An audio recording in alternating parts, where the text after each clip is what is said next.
تیسرے حصے میں اللہ تبارک و تعالیٰ نے ایک باغی کا تذکرہ بھی کیا.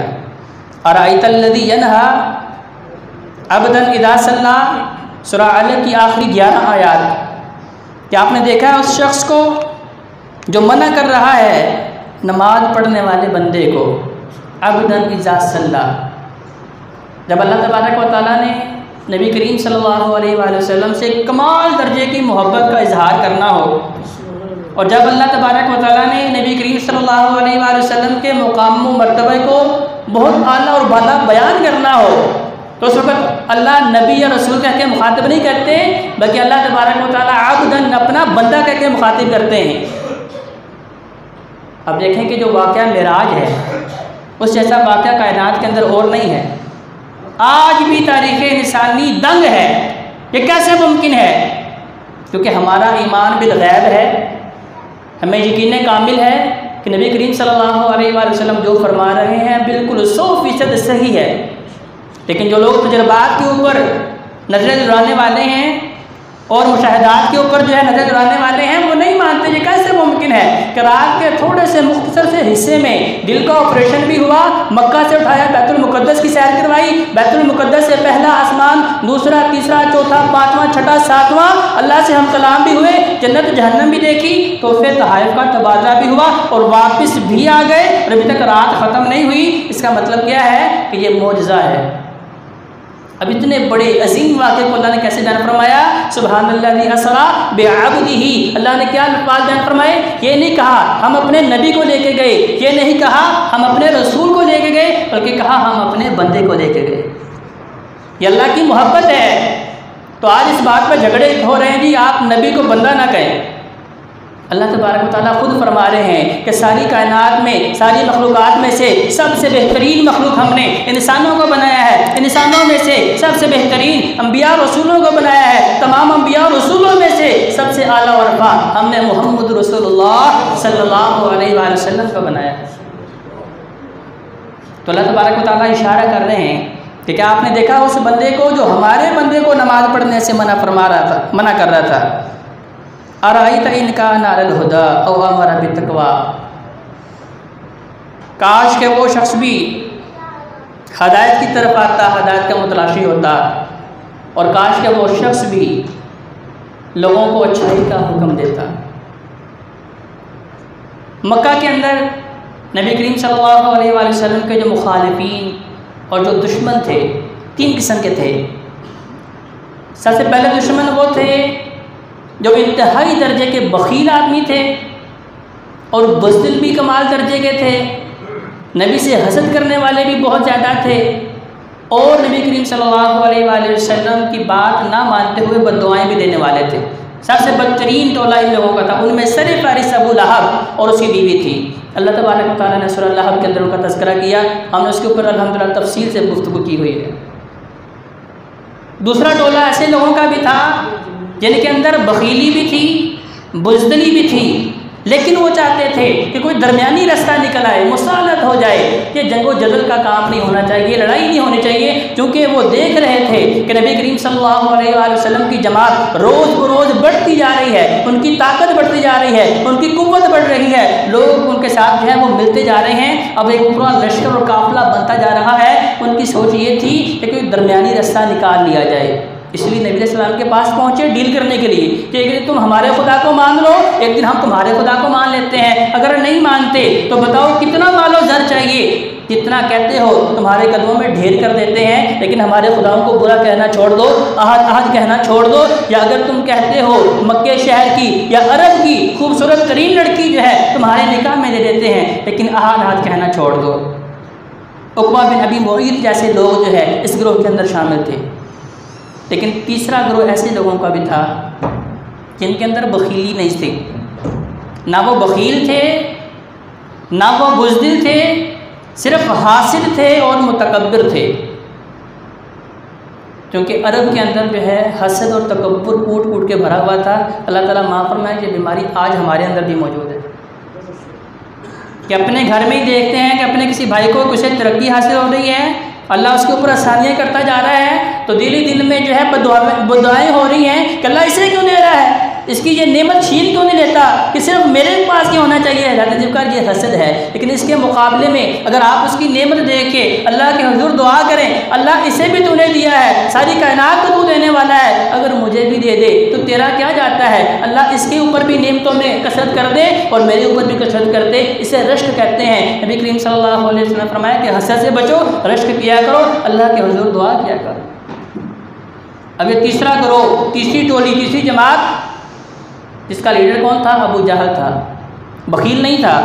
اس کی مثال کہ نبی کریم صلی اللہ علیہ وسلم نے فرمایا کہ بھی لوگوں کے اوپر خرچ کیا کرو، کہتا ہے دیکھو ہم کرتے ہیں، جتنے زائرین بیت اللہ کی زیارت کرنے کے لیے آتے ہیں، حج عمرہ کرنے کے لیے، میں خود اپنے ہاتھوں سے ان کی خدمت کرتا ہوں، انہیں ستو پلاتا ہوں، انہیں سید کھلاتا ہوں، اپنا پیسہ ان کے اوپر خرچ کرتا ہوں۔ بزدل بھی نہیں تھا، میدان بدر میں شامل ہوا، لڑنے کے لیے آیا، جبکہ ابو لہب بھی نہیں آیا، وہ بھی نبی معید بھی نہیں آیا۔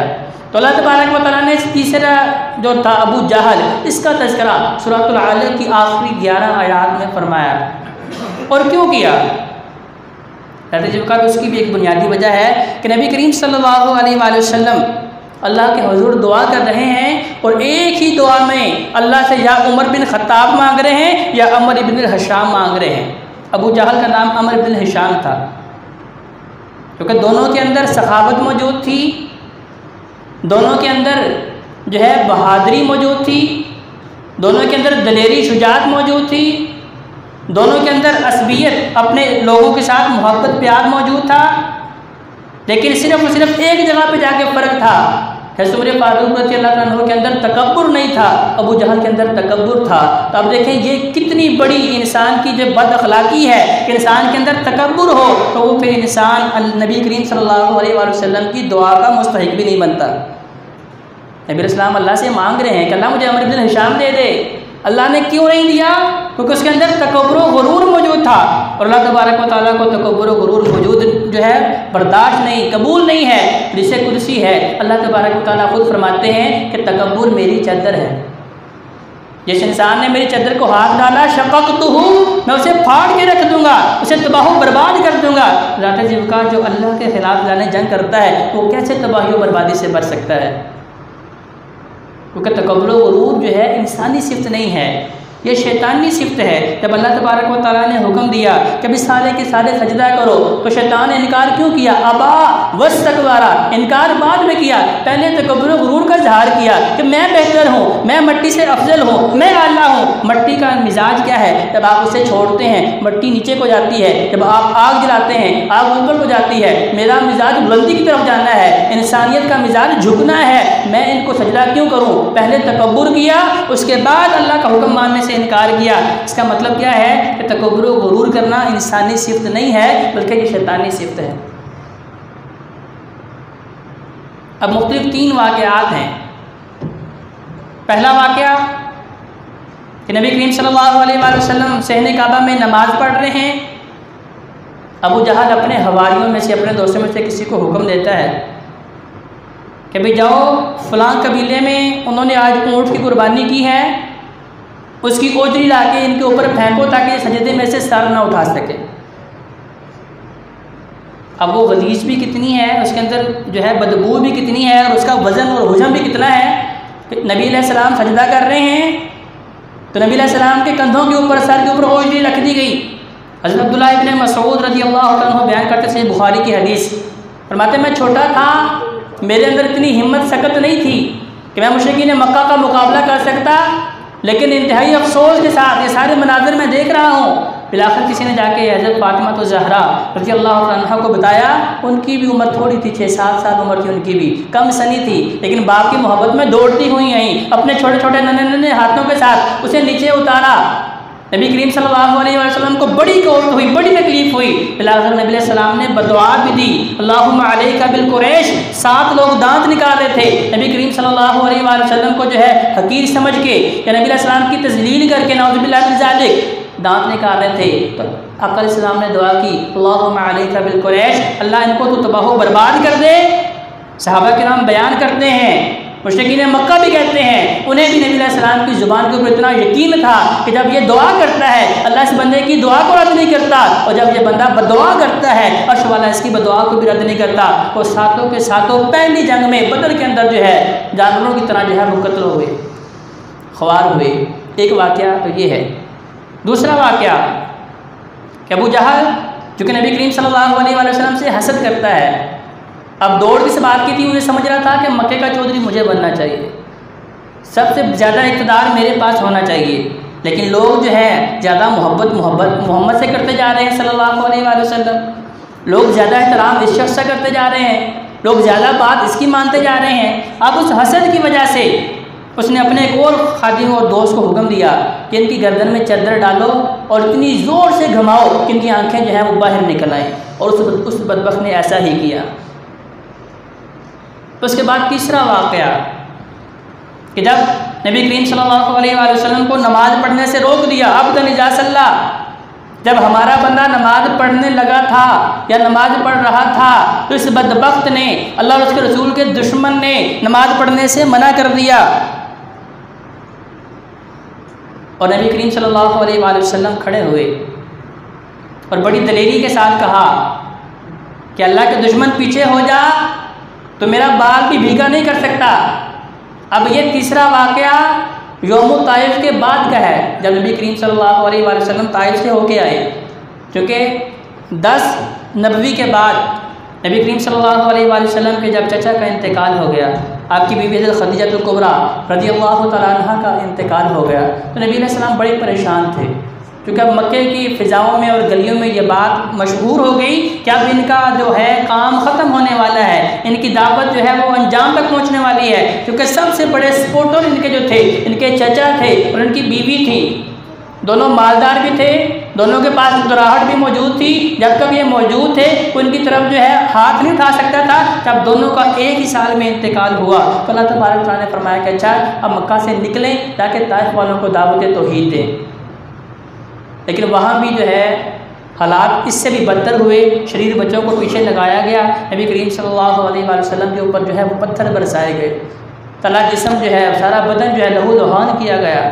اس وقت نبی علیہ السلام نے اللہ کے حضور دعا فرمائی، اللہم الیک اشکو ذو فقوتی، اللہ 10 سال سے تو میرے امتحان لے رہا ہے کہ 10 سال سے لوگ مجھے ستا رہے ہیں، میرے اوپر آوازیں کس رہے ہیں، دیوانہ، شاعر، جادوگر، مصنوع جو ہے مجھے کہہ رہے ہیں، بالآخر میری قوت جو ہے وہ کمزور ہوتی جا رہی ہے۔ اللہم الیک اشکو ضعف قوتی وقلت حیلتی وہوانی علی الناس ارحم الراحمین، کہ اللہ ساری طاقت تو تیری ہے، تو نے مجھے دشمنوں کے اندر بے یار و مددگار کیوں چھوڑ دیا ہے؟ اللہ تو میری مدد کر، کیونکہ سب سے بڑی مدد تیری ہے، جس کی مدد، جس کے ساتھ تیری مدد شامل حال ہو پھر اسے دنیا کی کوئی بھی قوت جو ہے وہ زیر نہیں کر سکتی۔ نبی کریم صلی اللہ علیہ وسلم نے طائف کے میدان میں یہ دعا فرمائی۔ اس کے بعد جب آقا علیہ السلام مکہ کے اندر صحن کعبہ میں نماز پڑھ رہے ہیں، اس بدبخت نے نماز پڑھنے سے روکا تو نبی کریم صلی اللہ علیہ وسلم کو اللہ نے کہا اے نبی اب پریشان ہونے کی ضرورت نہیں ہے، اب ہم آپ کی حفاظت معجزانہ طور پہ کریں گے۔ کیسے حفاظت کی کہ اب یہ ابو جہل نبی کریم صلی اللہ علیہ وسلم کو تنگ کرنے کے لیے آگے بڑھتا ہے، اس کے یار، اس کے دوست ابو جہل کے دیکھ رہے ہیں کہ ابو جہل قدم آگے کو بڑھاتا ہے تو دونوں ہاتھ ہوا میں بلند کر کے پیچھے کی طرف دوڑتا ہے، پھر قدم بڑھاتا ہے، پھر دوڑتا ہے، کیونکہ اللہ تبارک تعالیٰ نے فرمایا کہ ہمارے دشمن تو اپنی قوت کو بلا، ہم اپنی قوت کو بلائیں گے، سند الزبانیہ، ہم اپنے محافظوں کو بلائیں گے۔ اس کے دوست ابو جہل سے پوچھتے ہیں کہ بھئی جاؤ، تم تو کہتے تھے میں نے اسے نماز نہیں پڑھنے دینی، میں نے اسے نماز سے روکنا ہے، روکتے کیوں نہیں؟ کہتا یار کیسے روکوں، کیسے میں قدم آگے کی طرف بڑھاتا ہوں، مجھے ایک بہت بڑی آگ کی خندق جو ہے وہ دکھائی دیتی ہے، کیسے میں قدم آگے بڑھاتا ہوں، مجھے بہت سارے محافظ دکھائی دیتے ہیں، اگر میں نے قدم آگے بڑھایا تو میری جان تک نکال لیں گے۔ تو جاتے جی وقار اللہ تبارک و تعالیٰ نے معجزانہ طور پہ نبی کریم صلی اللہ علیہ وآلہ وسلم کی حفاظت شروع کر دی، اور پھر لوگوں نے پھر بڑے بڑے پلان بھی کیے، تدبیریں بھی چلیں۔ جب نبی علیہ السلام ہجرت کر رہے تھے تو مکہ شہر کے 12 نوجوان انتہائی طاقتور تلواریں نیزے لے کے کھڑے ہیں، نبی کریم صلی اللہ علیہ وسلم کے گھر کا محاصرہ کیے ہوئے، لیکن جب اللہ تبارک و تعالیٰ کی مدد شامل حال ہوئی، آقا علیہ السلام کے درمیان سے یوں نکلے ہیں انہیں خبر بھی نہیں ہوئی۔ تو ذات ذوالقار اس تیسرے پورشن میں، تیسرے حصے میں اللہ تبارک و تعالیٰ نے اللہ اور اس کے رسول کے ایک باغی کا تذکرہ کیا ہے اور بتایا ہے کہ اللہ کے جو باغی ہوں گے، نافرمان ہوں گے، سرکش ہوں گے، وہ جتنی مرضی تدبیریں کر لیں، اللہ نے انہیں ڈھیل تو دے رکھی ہے، لیکن جب وہ پکڑنے میں آتا ہے ان بطش ربک لشدید، پھر جان لیں کہ اللہ کی پکڑ بڑی سخت ہے۔ تو لہٰذا دنیا میں رہتے ہوئے اللہ کی بغاوت چھوڑ دیں، اللہ کی نافرمانی چھوڑ دیں، اللہ کی سرکشی چھوڑ دیں اور اللہ کے ساتھ اعلان جنگ کرنا چھوڑ دیں، اطاعت والا راستہ اختیار کر لیں، صراط مستقیم والا راستہ اختیار کر لیں۔ تو نبی کریم صلی اللہ علیہ وآلہ وسلم نے راستہ صحابہ کرام کو سکھایا اور بتایا کہ یہ رب کا محبوب راستہ ہے، اس کے اوپر چلنے کی اللہ سے توفیق مانگی۔